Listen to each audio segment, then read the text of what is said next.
kaasi heestii uu nagu looqeynayay abwaankii Axmed Naaji Sacad filayo dhamaantiinba inaad ka wada hesheen waayo iyo xusuusna aad gadaal u raacdeen wadankii quruxda badnaa oo aad ka soo tagteen haatan daawadayaal waxaan guda gelaynaa barnaamijyadeena qaybaha ka harsan halka aad naga daawanaysaan waa Regional Somali TV magaalooyinka mataanaha Minneapolis wadanka Mareykanka daawadayaal haatan waxaa idinku soo aadan sida qaalibka ahayd barnaamijkii aad jecleedeen waa barnaamijkii bara dalkaaga oo meeshiisii nooga sii socda daawashadaga taasoo xusuus iyo xiise aan tirmin ku reebtay dad aad u fara badan oo iyagu duruftu ay u saamaxday ugaadha cimida u joogta lagama sheekayn karo kuwaasoo nabadgelyo iyo barwaaqo ku nool dalka gudihiisa iyo dibadiisaba waa ayaa looga soo daawasho tagi jiray badanaabana deexda ayaa laga helaa noocyada cawsha ee cawlguduuda iyo dabataagta dambacada iyo deerada ayaa iyaguna si aadaha deegaankaasi u jooga iyada oo deeradu inta badan ay baadhiga la daaqdo biciidka iyo goodirka ayaa iyaguna ku badan deegaanka gaar ahaana dhanka aflamarka iyo duurka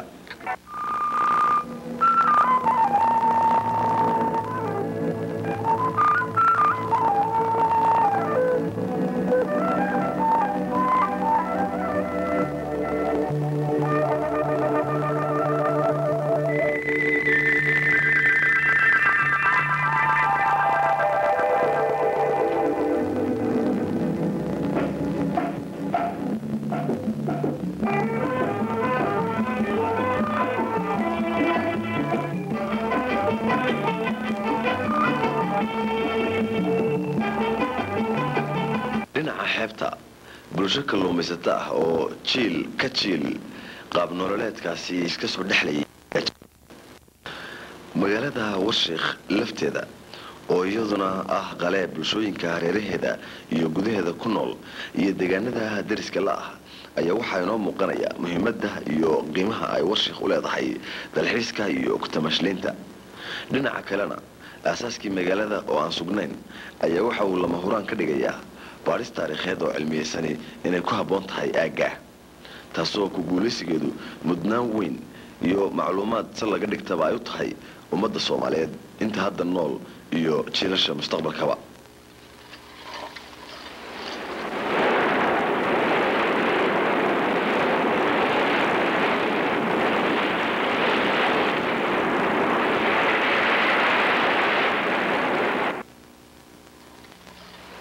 Warshiikh waa magaalo leh dhismayaal qadiima oo aad u facweyn waana xaqiiq inay qarniyo aan yarayn ay jirtay oo ay ahayd magaalo la deganaa marka haddaba la isku dayo in la sheego sanadihii ay dhisnayd waa arrin weli ay baadhisi u furan tahay haddaynu soo noqonno taariikhda Warshiikh sugan lama hayo waxaase la cadeeyay in Warshiikhda maanta ay tahay magaalo mar kale dhisantay Warshiikhdii horese waxay baabaaday qarnigii 17aad waxaana raadkeedii lagu arkaa meel ilaa iyo 1 kiiloomitir badh u jirta Warshiikhda maanta magaaladii hore ee baabaaday waxay ku aasaasantay dugsi quraan taasi oo xoolo loogaga tagay caruurtii quraanka loo dhigay kalluumaysato daris lahayd iyo ganacsato awr ku safra oo badeecooyin ilaa xamar ka keeni jiray xiriirka waababka ka bilowday oo tuulo dhaliyay kadibna magaalo noqday oo magaaladaasi ay sii horumartay waqti kadib waxaa la sheegay in ay markaasi magaaladii baabaaday Warshiikhda maanta waxaa la wariyaa oo qoraayo carbeed iyo kuwa reer Yurubahayba ay faafiyeen inay ku abuurantay qaab xogtiisa Soomaali badan ay aaminsan tahay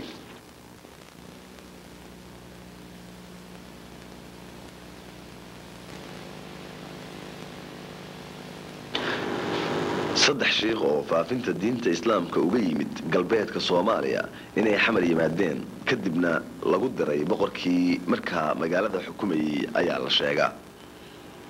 in markaa uu xidhay oo ay jeelkii ku dhibtoodeen ayaa jirtay markaasi culimada oo la kala oran jiray Sheekh Muuse Ille Sheekh Isxiji Waaq iyo Sheekh Ciq Waaq ayaa xabsigii ku tashaday inay ka baxsadaan waxayna iyagoo fadliga eebe iyo karaamadooda daacadnimada iyo fidinta diinta ay ku filanayeen ay isu xil saareen in ninba uu kaalin qaato oo eebbe ka tuugo midkood inuu tuugmadiisa oo ilaahay baryayo albaabka oo ka furma ku weydiisto ayaa loo daayay midna inaan la arkin kii kalena inuu biyo weyse ah iyo kuwa cabida uu ilaahay ka baryo ayaa loo gartay kolka ay gaadhaan meesha ay ku badbaadi karaan tabtii markii labadii hore arrintii ay ugu hirgashay ee albaabkii furmay oo la baxsaday waaguna ugu bariyey nawaaxiga warshiikhda maanta ayuu shiikhii soo hadhay cadaygiisii dhulka ku muday oo ciiddii kala faagay ilaahayna ceel biyaah buu ku casumay markii ay cabbeen oo tukadeen ayay ka dhaqaaqeen wax yar kadibna gabadh dabeer dhaana wadda ayaa ka hor timid rag diifaysan oo daalna u raacay bay ahaayeen waxa ay ka codsadeen inay martigeliso dhibaato biyola'aaneed inay reeraha ka jirto ayayse kaga cudurdaaratay waxayna u sheegtay inay aroor u tahay meel aan dhoweyn culimmadii waxay markaa u tilmaameen ceelkii ay ka yimaadeen gabadhii oo tilmaantii iyo hadalkii ku socota ayaa nin kale oo aroor ahna waxa ay ugu baaqday inuu la soo eego ceel sheekh u tilmaamay markuu ceelka cusub maqlay ninkii wuu la yaabay waxayse ku adkaysatay inay warka sheekha hubinayso oo ay ku socoto war sheekh u sheegay sidii ayaana oo dhan warka sheekhu ugu fiday magaca magaaladuna halkaa ayuu ka yimid waayo ceelkii culimadu heshay ayay ka aasaasantay magaalada warsheekh magaaladu waxay noqotay goob ganacsi iyo diineed diinta islaamkana si weyn ayaa looga qadariyaa warsheekh magaalooyinkii ku yiilay xeebaha dalkeenna ayay tartan horumareed ay la gashay waxayna xidhiidh ganacsi la yeelatay afrikada bari iyo carabta waxay noqotay magaalo caan ah aadna u horumarsan geesta kalena diinta islaamka iyo barashadeeda ayay hoy u noqotay markii talyaanigu soomaaliya yimid uuna isku ballaadhiyey xeebaha waxaa halkaa lagala hortegay jihaad iyo dagaal ba'an markuu guul ka gaari waayey ayuu dhanka badda duulaan kaga soo qaaday waxaana dadweynihii magaaladu ay ku caabiyeen oo ay kaga hortageen xeebta iyadoo halkaasi lagu dilay hogaamiyihii ciidanka talyaaniga taaladii looga dhisayna weli bartii ayay ka taagan tahay dadka halkaa ku dhaqani waxa ay talyaaniga ka diideen laba arrimood in xukunkiisu uu halkaa ka fulo oo uu fadhi ku yeesho iyo in iskuul laga dhiso taasoo suurowday ilaa iyo maanta waayo warsheekh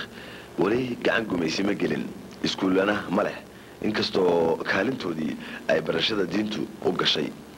waayo waxaa maanta laga helaa warsheekh caruur dhallinyaro iyo duqayti xaafidul qur-aan ah oo dusha ka yaqaana qur-aanka kariimka ah warsheekh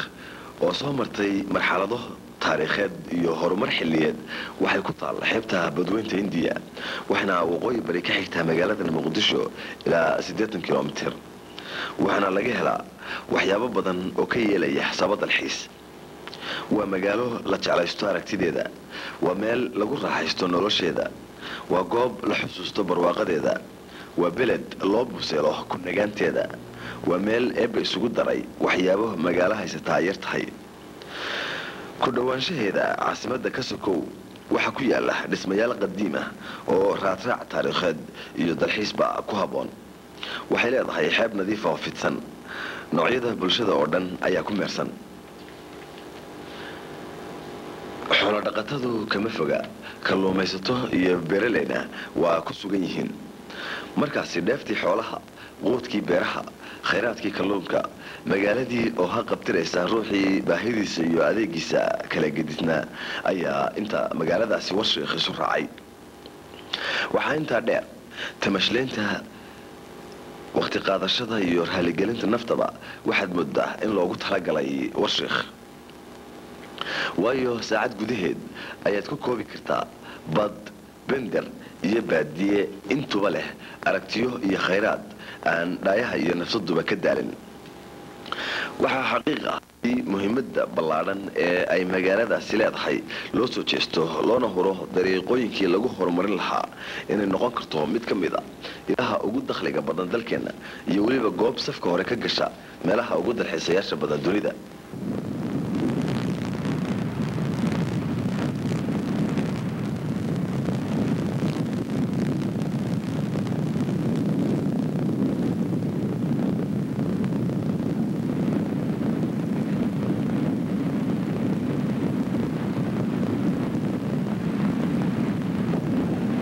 markaaynu eegno magaalada Cadale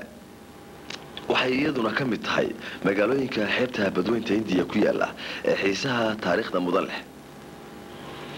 120 sanadood hortood ayaa magaaladu ay asaasantay. qaab nololeedka, dhaqanka iyo deegaankaba waxay ka siman yihiin Warshiikh. inkastoo ganacsigii xilliyadii hore ayaan xidhiir dibadeed Cadale dunida la yeelan sida Warshiikh. tirada dadka way kaga badan tahay Warshiikh, xagga ciidana way kaga fiican tahay, inkastoo dalagyada ka baxa oo dhan ay leedahay marka laga reebo waanbaha. Cadale diinta aad bay ugu horumarsan tahay, magaaladuna waa hore ayay duntay oo dib loo dhisay. inkastoo daranta ku badan deegaanka Warshiikh ay la wadaagto, haddana ceelal badan oo gaagaaban biyahooduna xoolaha waxtar u geystaan ayay leedahay. magaalada iyo dadkeedu waxay door weyn ka soo qaateen halgankii iyo dagaalkii ummadda Soomaaliyeed la gashay gumaysiga. dagaalo dhowr ah oo kulkulul ayaana Talyaanigu kala kulmay, sida dagaalkii taariikhiga ahaa ee La Battaglia di Itola oo isagu dhacay qiyaastii 1880. magaca Itola ayuuna Talyaanigu u yaqaanay magaalada Cadale. sidoo kale ciidamadii Saciid Barqash ayaa aad halkaasi looga soo horjeestay. abwaanada iyo culimada diinta ayaa safka hore kaga jiray abaabulka iyo kicinta dadka.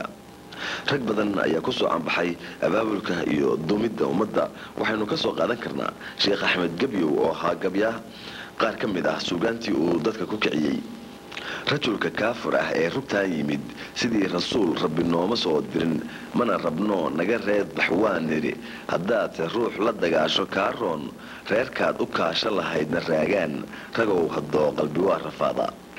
mar odayaal erga ah oo Talyaanigu xamar uga diray ay isku dayeen inuu joojiyo suugaanta uu bulshada ku kicinayana waxa uu yidhi, Soomaaliyaan u dagaalamaynaa, dalkan ballaaran u daafacaynaa, kufriga soo degay diida leenahay, kuwa dulmaaya la doodgelaynaa, dantiinii duul kala dhawri maysee haddaalinoo u dulqaata leenahay, dabaysha mawdku intay idaadayn, hilibka duuducunin oonan deeb noqon, dadka tus aan danihiisa leeyahay, duriyadaada dab looma aasee, kuwa dambaan u dariiq falaya. Cadale haddaba waa magaalo taariikheed, xeeb saafiya leh, beero iyo xoolana ka buuxda, kalluumaysigana laga faa'iideysto. sidaa awgeed waa goob wax weyn ku kordhin karta dalxiiska dalkeena. haddii aad diyaar u tahay inaad hubisid hadalladeeda, u hur naftaada safar sii socod iyo soo socod 4 saacadood aan ka badnayn oo soo arag barwaaqada iyo alqabatinka iyo quruxda dabiiciga ee aan sinaba looga caajisin ee muxubbada kugu ridaya ee Warshiikh ay leedahay. baro dalkaaga oo ka faa'iideyso fasaxa iyo firaaqada ku soo marta. ka bilow goobaha kugu dhow ee caasimadda dariska la ah, waqtiga iyo fagaantooduna ay kooban tahay. yaab iyo rumaysan waa ayaad la kulmi doontaa. waxaad arki doontaa goobo mucjiso ah ku yaala dalkaaga horena aadan fikrad iyo sheeko toonna uga haysan. dalxiisku u raaxaynta nafta ka sokow waa dugsi, waa aqoon kororsi kugu reebaya waayo aragnimo iyo xusuus aan weligeed ka goyn. intii lagaaga sheekayn lahaa